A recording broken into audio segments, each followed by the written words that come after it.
Ko tu tik smaidīgs? Es atpūšos. Kā tu atpūties? Es tāfeli rādu, visiem izpalīdzu tā. Skolā kaut kādās sekmēm problēmas, ka tāfeli ņem uz gonku līdzi. Nu, gadās citreiz, bet tā viss kārtībā. Bet kā skolā? Super. Ko tas nozīmē? Viss labi. Ko tas nozīmē detalizētāk? Tas tā kā augšā, apakšā, bet īstenībā pa vidu. Tad principā pa vidu vai apakšā vai augšā? Nu, augšā, apakšā, bet īstenībā tā kā 3 stūrītes, bet ar 4 stūriem. Hipotenūze? Nu, tas jā, uz to pusi. Kas ir hipotenūze? Tas tāds kā aplīts, bet... Stūrī? Jā, ar stūriem.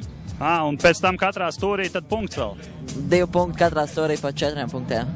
Skaidrs. Nu, un ko startēs šodien? Jā. Kurā klasē? Tāfels klasē. Principā krīts ir līdz? Jā.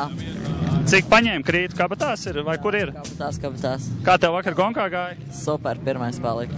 Tikai pirmais palika? Nu, gadījās. Nesnāca sards un sanāca pirmais. Paldies tev, veiksmi. Tā, paldies.